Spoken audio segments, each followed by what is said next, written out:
Bom, então, tendo já falado mais, ou melhor, sobre essa crise do século XIV, essa derrocada final do feudalismo, o início, portanto, um movimento que erigiu os estados modernos, as monarquias nacionais, que vai consolidar essa base social e política que se manteve, que permaneceu durante toda a Idade Moderna, e é justamente isso nesse período que a gente está entrando, né?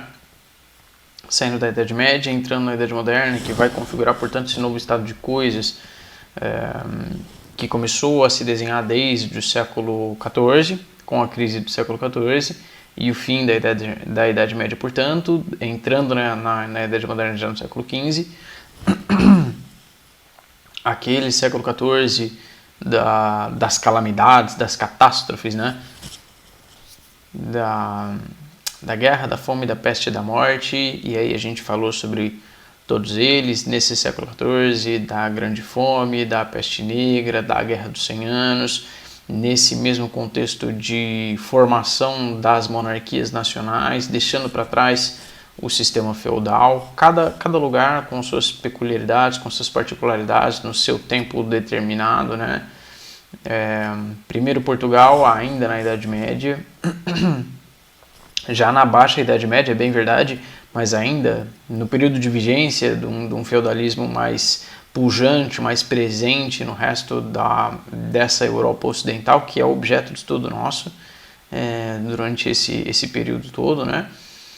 Depois, então, da Espanha, mais ou menos do mesmo processo. Foram parecidos os processos de formação das monarquias nacionais em Portugal e na Espanha, porque os dois estão geograficamente muito próximos, né? Portugal meio que se descolou da Espanha, na realidade.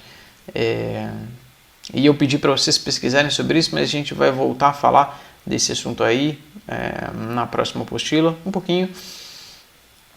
Então, os dois vão consolidar, tanto Portugal como Espanha vão consolidar as suas unificações, a sua formação como uma monarquia nacional, no processo da reconquista, né, da retomada, da expulsão dos árabes da Península Ibérica. Aqueles árabes que tinham se expandido assustadoramente, vertiginosamente, desde o século VII, principalmente, né, com a criação do islamismo, com o Maomé e tal. E essa expansão não só ideológica, mas geográfica também, física, uma expansão territorial, que tomou toda a Península Arábica, todo o norte da África e adentrou na Europa, né, por vários pontos, mas se instalou por muitos séculos nessa Península Ibérica, que vai atrasar, retardar, vai fazer essas unificações, tanto de Portugal como da Espanha, se darem num momento posterior na história, por causa desses conflitos com os árabes muçulmanos, né?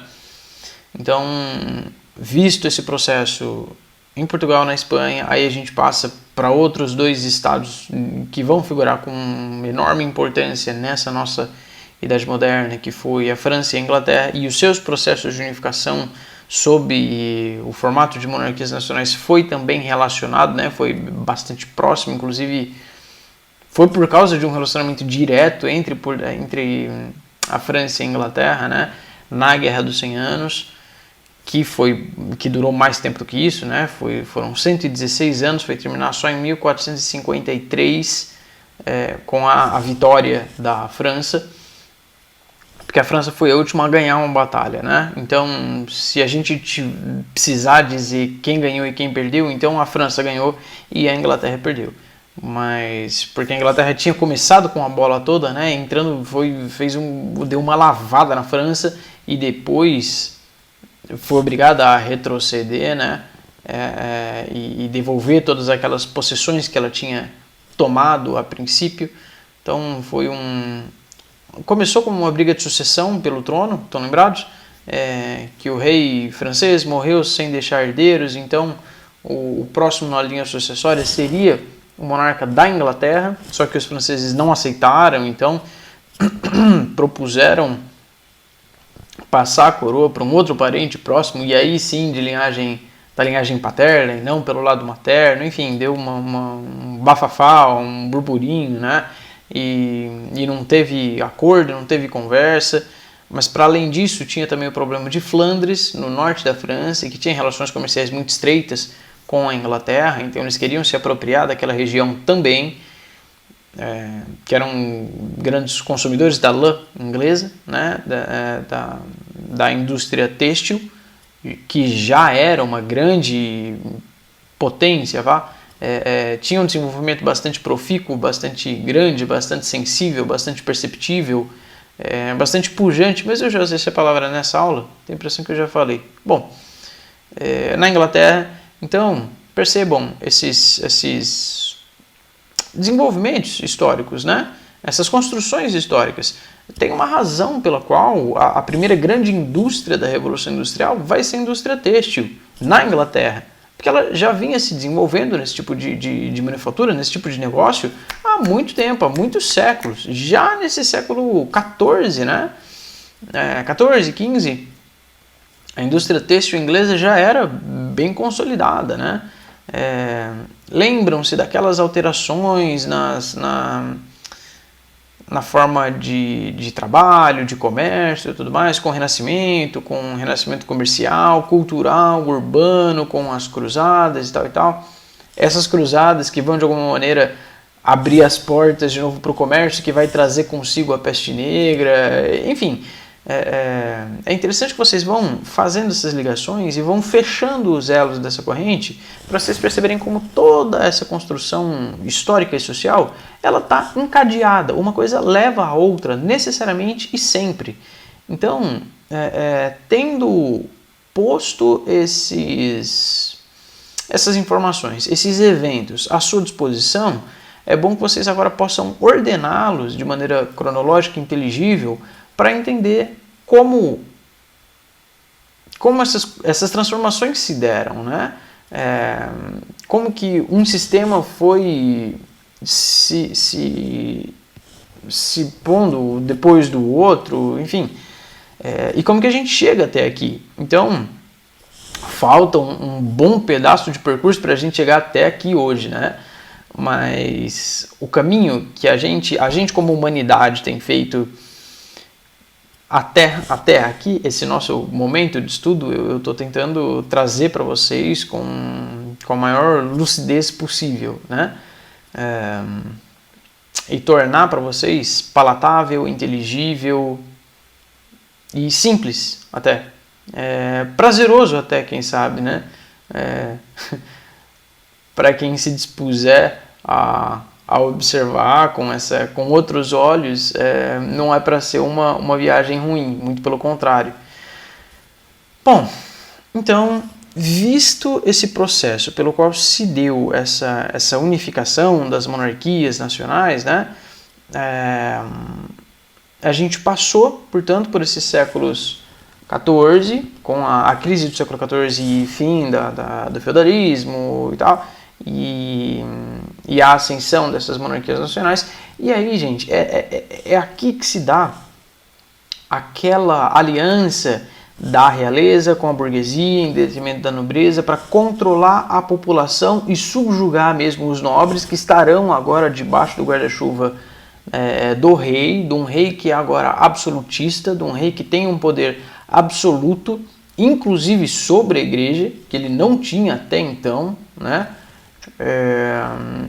Então, aqui é que vai se instalar, vai começar a firmar os seus passos as monarquias absolutistas, que vão configurar todo esse período da Idade Moderna, pelo menos nessa Europa ocidental, que é o foco do nosso currículo eurocêntrico, né?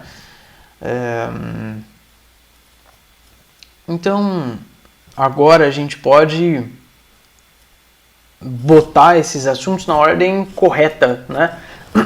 Na ordem cronológica, que eu acredito que a postura de vocês inverteu por uma razão que me escapa do entendimento, mas enfim, visto esse processo de apagamento, de esquecimento do feudalismo, início da Idade Moderna, portanto, aí a gente passa efetivamente pelos séculos XV e XVI, já no século XV, portanto, no mesmo ano de concluída a unificação da Espanha, a expulsão do último reduto dos mouros no Reino de Granada, no sul da Espanha, nesse mesmo ano de 1492, é que o Cristóvão Colombo, depois de ter recebido uma negativa de Portugal, vai para a Espanha pedir financiamento para viajar, para procurar aquelas rotas comerciais por mar até chegar na Índia. Porque percebam, e aí vocês adicionem mais esse elemento na historinha de vocês, que desde as cruzadas, desde da passagem da Alta Idade Média para Baixa Idade Média, então lá no século 10, 11, 12, que as cruzadas estão acontecendo, eles estão tentando retomar essas rotas comerciais com o Oriente e tudo mais, mas essas rotas por terra e mesmo pelo Mediterrâneo, elas vão sendo monopolizadas, elas passam ao poder único e exclusivamente daquelas principais cidades do norte da Península Itálica, que ainda não era Itália, Gênova, Veneza, Pisa, Florença, que vão monopolizar esse comércio, né? E dominar essas rotas comerciais e fechar esse comércio, portanto, aos outros reinos que estavam se consolidando. E observem, inclusive, que os que a gente falou, Portugal, Espanha, França, Inglaterra, que vão configurar as principais potências, dessas principais monarquias absolutistas na Inglaterra da Idade Moderna, elas estavam impedidas de frequentar aquelas rotas comerciais por cidades do norte da Península Itálica que não tinha se formado como país ainda, como monarquia nacional, como Estado-nação. A Itália só vai se consolidar como um Estado nacional no fim do século XIX. Esses daqui estão desde o século XIV e XV. A Itália vai demorar mais 300, 400 anos para se formar como um Estado-nação. A Alemanha também. Serão os dois últimos estados a se formarem como estados nacionais, né? Lá em 1870, 71, por aí. Então, desde o século XIV, Portugal, que já tinha feito a sua unificação, né, já tinha se lançado aos mares e às grandes navegações para buscar essas rotas comerciais com a Índia, né? Primeiro passando por baixo ali, pela África, enfim. E depois, então, que vai se lançar efetivamente ao Atlântico, ao desconhecido, a mares nunca antes navegados. Bom, e tem uma série de impactos, né? Na história, na literatura, nas ciências físicas, nas ciências naturais, na filosofia, enfim. E aí é o que eu falo para vocês, que todas essas coisas estão ligadas. Na realidade, todos os professores de vocês estão falando sobre o mesmo assunto, mas por um viés diferente, por um prisma diferente, por um contexto diferente, num momento diferente, mas o assunto geral é o mesmo. Pois bem, então, feito ou iniciadas as grandes navegações nesse século XV, a gente vai estudar, vai ver daqui a pouco a descoberta da América, né? A chegada desses caras até aqui na América, nesse contexto de renascimento, de humanismo, de contestação de dogmas até então incontestados, dessas verdades que se tinham como absolutas e incontestáveis, mas que agora elas passam por um crivo maior da razão, né? Inclusive esse renascimento pressupõe a retomada de conceitos clássicos greco-romanos, e aí vocês vão se lembrar que a filosofia como tal, a nossa filosofia ocidental pelo menos, surgiu lá na Grécia Antiga e passou pelas suas fases, né, dos filósofos da natureza. Então e esses eram os pré-socráticos que perscrutavam, avaliavam, tentavam entender o cosmo e o universo, como que as coisas se formaram, do que as coisas são formadas, e na realidade eles não trazem perguntas novas, eles buscam respostas diferentes, porque as respostas que eram dadas até então não eram satisfatórias, né? A humanidade sempre se perguntou, desde tempos imemoriais de que a gente consegue ter registro, existem as perguntas de onde a gente veio, cara, do que a gente é feito, por que a gente está aqui, o que a gente está fazendo aqui, por que tem um período do dia em que é claro e tem um negócio no céu acima de nós, e durante esse período em que fica claro é geralmente mais quente também, e aí tem um outro período que fica escuro e aquele pomo de luz ele desaparece e aí geralmente fica mais frio. O que é aquilo que a gente deu o nome de sol e para o outro pomo de luz que aparece, mas que é frio, que não esquenta, a gente deu o nome de lua? O que são essas coisas? O que são os astros? O que é a terra? O que é a água? Enfim, essas perguntas sempre existiram. E a filosofia vai nascer lá na Grécia Antiga, no século VI a.C., tentando responder essas perguntas, mas não mais com base em uma argumentação mitológica, né? Não mais recorrendo a deuses e a histórias fantasiosas, mas à razão. E por que eu estou falando isso para vocês agora? Porque esse esforço racional, né? Essa empreitada de busca por respostas através da investigação racional filosófica, ela nasceu lá na Grécia Antiga, né? Se desenvolveu por muitos séculos, mas caiu em desuso enfim, sofreu uma alteração, né, da busca filosófica de maneira geral na Idade Média, que foi tido como a Idade das Trevas, né, do retrocesso, do atraso. É claro que isso é permeado de muitos preconceitos também, mas aqui na Idade Moderna, então, saindo da Idade Média e com esse renascimento urbano, cultural, tem esse renascimento que vai buscar recuperar essas raízes e esse ímpeto curioso, racional, de busca de respostas com uma base científica e racional. E aí a gente vai ter toda uma reestruturação das ciências. A gente vai ter a consolidação das ciências mesmo. Foi o que eu falei para vocês da Revolução Científica do século XVII, que já parte desse renascimento do humanismo desde os séculos XV e XVI. Então, está posto esse panorama, né? Esse cenário inicial. Então, nesses mesmos séculos XV, XVI e XVII, da Revolução Científica do século XVII, né? Das transformações nas cidades, do Renascimento, a gente vai ter então com essa emergência das contestações racionais, dos problemas, né, que se manifestavam na estrutura mesmo da igreja, dos desmandos, da corrupção, das heresias mesmo que eram observadas, do descumprimento das próprias regras da igreja pela própria igreja, pelos próprios membros da igreja, pelo próprio clero, que não respeitava os dogmas, enfim. Então, nesse contexto, nesse período, a gente vai ter as reformas protestantes, e aí tem mais um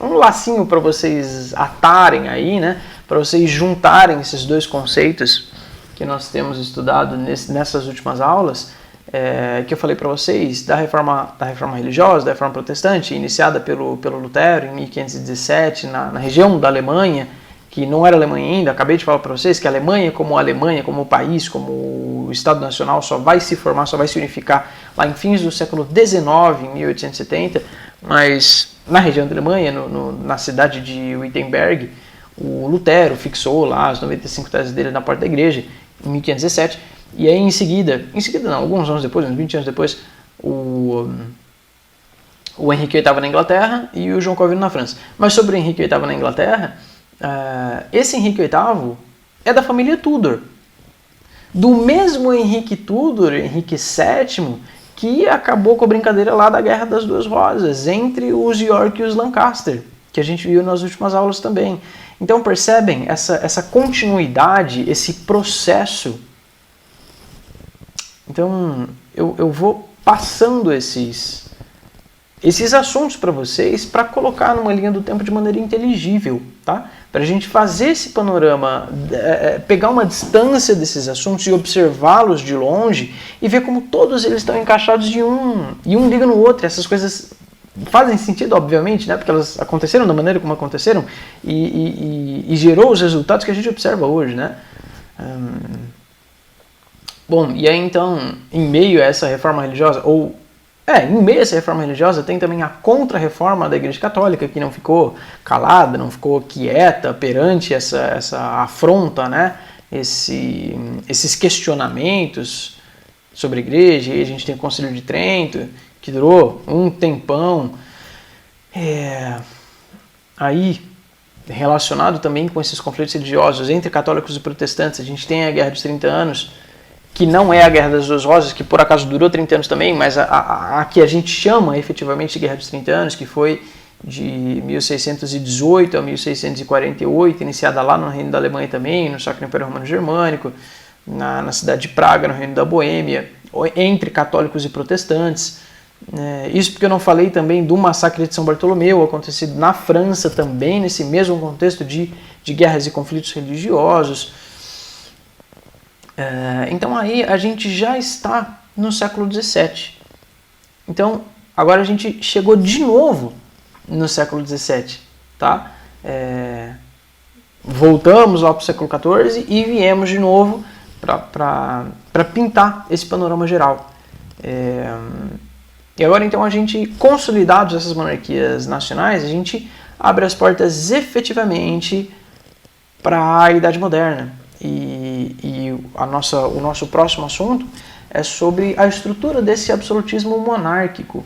Como passou a ser então a estrutura de poder? Se não é mais feudalismo, é o quê? É monarquia absolutista, beleza. Mas como que ela se consolida? Como que ela funciona? Tem um rei que manda em todo mundo. Tá bom. É isso mesmo. Então, essa monarquia absolutista, esse absolutismo monárquico, ele vai se consolidar, vai estabelecer as suas bases com maior firmeza entre esses séculos XVII e XVIII. E não vai ter uma vida muito longa, né? Uma vez que essa Idade Moderna, que durou alguns séculos, né? Do século XV, pelo menos, até o finzinho do século XVIII, termina no finzinho do século XVIII, em 1789, com a Revolução Francesa. Que não é assunto para já, tá? Vai demorar um pouquinho para a gente chegar lá, mas só para botar esse ponto no horizonte de vocês. A Idade Moderna vai terminar com a Revolução Francesa no finzinho do século XVIII e a gente já está no século XVII. Então, é mais ou menos esse estado de coisas, tá? É mais ou menos esse o contexto em que a gente está falando, em que a gente se insere nesse momento de transição. Transição nada, finalmente ficou para trás a Idade Média e agora a gente já está efetivamente na Idade Moderna. Então os assuntos de que a gente vai tratar agora são próprios, são específicos da Idade Moderna, certo? E é sobre isso que a gente vai tratar nas próximas aulas para poder finalmente amarrar essas pontas e fechar os nossos assuntos nesse bimestre que vai ficando para trás. A gente tem só mais essa semana de aula, essa e a próxima. Então, falta alguma atividadezinha para eu mandar para vocês pelo plural. Vocês prestem atenção nessas coisas. Tem aluno que não mandou ainda.